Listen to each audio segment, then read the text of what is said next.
Total last topic में हमने क्या डिस्कस कर लिया था?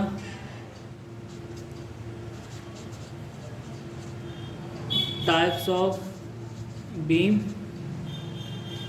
और टाइप्स ऑफ लोडिंग।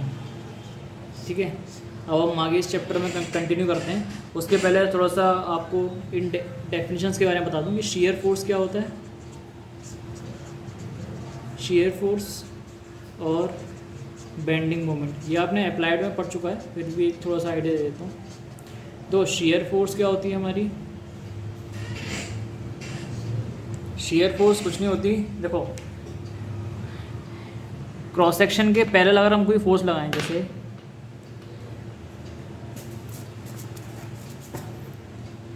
मान लो ये मेरे पास कोई क्रॉस सेक्शन एरिया है, मेरे पास कोई ये कॉलम है जो भी है, इस पर मैं अगर ऐसे में फोर्स लगाऊं क्रॉस सेक्शन के पैरेलल, तो ये कौन सी फोर्स हो जाएगी? Shear force. क्यों? क्योंकि ये क्रॉस सेक्शन के पैरेलल लग रही है, इसलिए मैं इसको क्या बोलूँगा?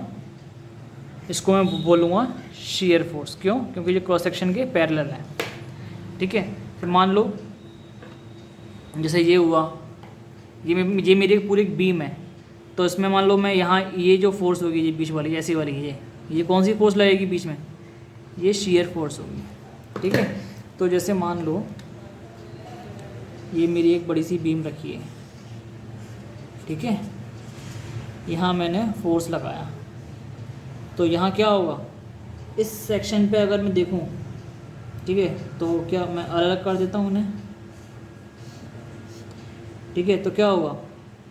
एक शियर फोर्स यहाँ डेवलप होगी, एक शियर फोर्स यहाँ डेवलप होगी, क्योंकि तो क्रॉस सेक्शन ये रहा, इसके पैरेलल डेवलप हो गई।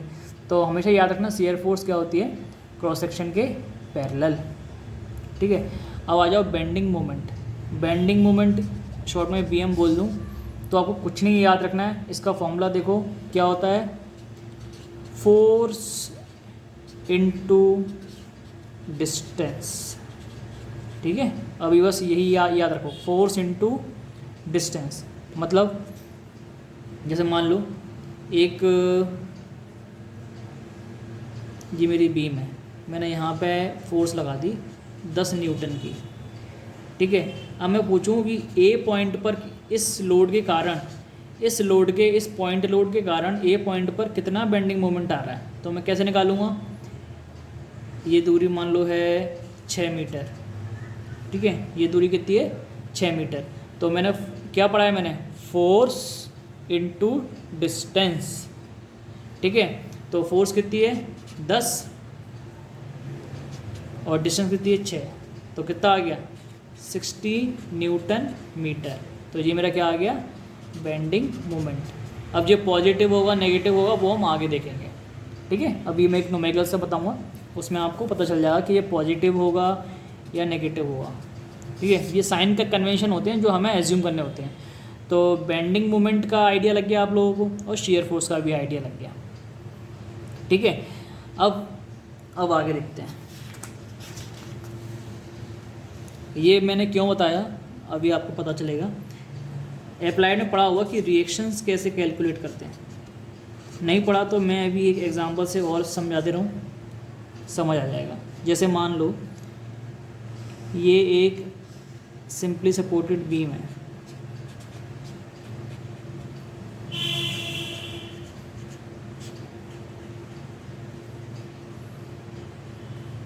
ठीक है। देखो तुम लोगों को 3 इक्वेशन याद रखनी है, क्या कौन कौन सी?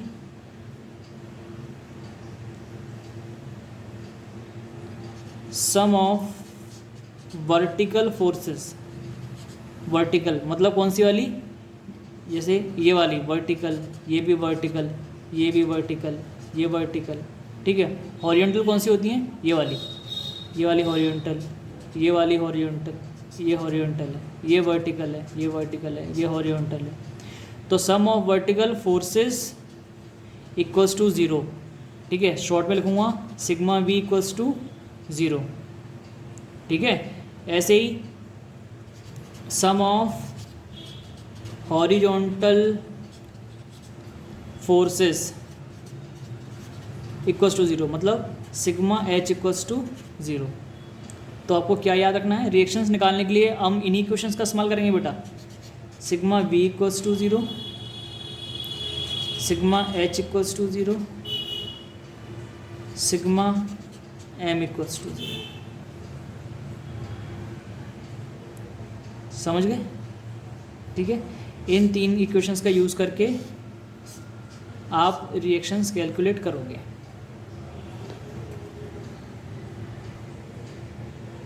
अब देखो इन तीनों इक्वेशंस का यूज़ करके मैं कैसे रिएक्शंस फाइंड करूँगा। ठीक है,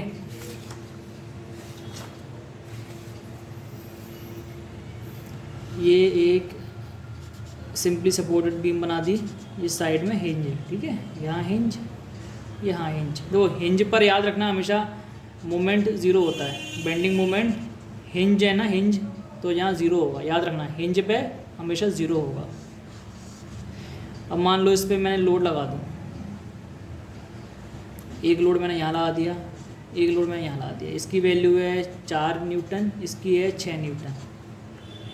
ठीक है, और इनके बीच की अपन दूरी लिख देते हैं। जैसे ये वाला है 2 मीटर, ये दूरी है 4 मीटर, और ये दूरी है 3 मीटर। ठीक है, ये 2 हो गई, ये 4 हो गई, ये 3 हो गई। अब सबसे पहला स्टेप क्या होगा, हम इनको नाम दे देते हैं। जैसे ये है ए बी, इस पॉइंट को नाम दे दिया सी और डी। ठीक है, तो मुझे क्या चाहिए, यहाँ पे रिएक्शन चाहिए। रिएक्शंस कहाँ आएंगी, यहीं तो आएंगी। ये रिएक्शन आएगी और ये रिएक्शन आएगी, तो इसको क्या नाम दे दूँगा मैं, आर ए आर बी। ठीक है, यहाँ पर एक हॉरिजॉन्टल रिएक्शन भी आएगी, लेकिन कोई यहाँ पर हॉरिजॉन्टल रिएक्शन भी आएगी, लेकिन कोई हॉरिजॉन्टल फोर्स नहीं है, तो इसलिए वो ज़ीरो हो जाएगी। ठीक है, अब मुझे आर ए और आर बी की वैल्यू चाहिए, ये और यही हमारी रिएक्शंस हैं।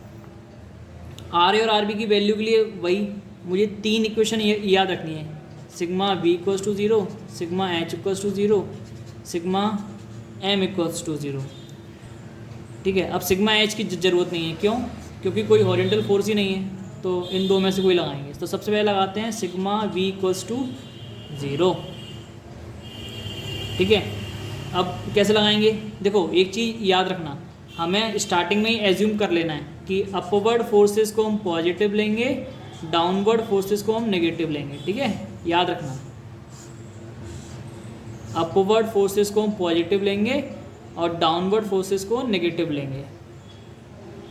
अब दो कैसे, आर ए कैसा है अपवर्ड, तो आर ए प्लस का आ गया। ठीक है, फिर 4 न्यूटन की फोर्स है मेरे पास, ये कैसी डाउनवर्ड, तो -4, फिर 6 न्यूटन -6, फिर ऊपर की तरफ R B plus R B equals to 0। यही तो मेरी इक्वेशन थी, यही मेरी इक्वेशन थी ना, कि ऑल वर्टिकल फोर्सेस का सम 0। तो इसके अंदर इन चारों के अलावा और कोई वर्टिकल फोर्स दिख रही है आपको? नहीं दिख रही, तो इसलिए अब इसको सॉल्व कर लेंगे। तो ये इक्वेशन क्या हो जाएगी, R A plus R B equals to 10। ठीक है, यही हो जाएगी ना, कैलकुलेट कर लेना यही कुछ। तो ये बन गई मेरी पहली इक्वेशन। अब आ जाओ दूसरी इक्वेशन, कैसे बेंडिंग मोमेंट। अब मैं एक काम करूँगा, देखो ए पे कैलकुलेट कर लूँगा, किसी भी एक जगह कैलकुलेट कर लो, मैं ए पे कर लूँगा, तो एम एट ए बेंडिंग मोमेंट निकालूंगा मैं। अब देखो बेंडिंग मोमेंट में भी हमें साइन कन्वेंशन फॉलो करना पड़ेगा। ठीक है, तो इसमें भी साइन कन्वेंशन क्या बना लो, अगर बेंडिंग मोमेंट एंटी क्लॉकवाइज हो रहा हो, ये एंटी क्लॉकवाइज है ना, मतलब क्लॉक के अगेंस्ट, उल्टा, घड़ी की उल्टी डायरेक्शन में एंटी क्लॉकवाइज, ये पॉइंट है, एंटी क्लॉकवाइज हो तो बेंडिंग मोमेंट नेगेटिव, अगर क्लॉकवाइज हो तो बेंडिंग मोमेंट पॉजिटिव। ठीक है, घड़ी की डायरेक्शन में हो तो पॉजिटिव, घड़ी के उल्टा हो तो नेगेटिव। ये मैं लूँगा डायरेक्शन अपना। अब देखो यहाँ पर कैसे लूँगा मैं, सबसे पहले आर ए। अब आर ए देखना,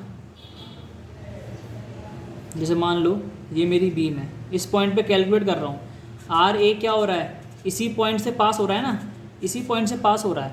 और हमारा फोर्स क्या, और हमारा मूवमेंट का फॉर्मूला क्या था, फोर्स इनटू डिस्टेंस।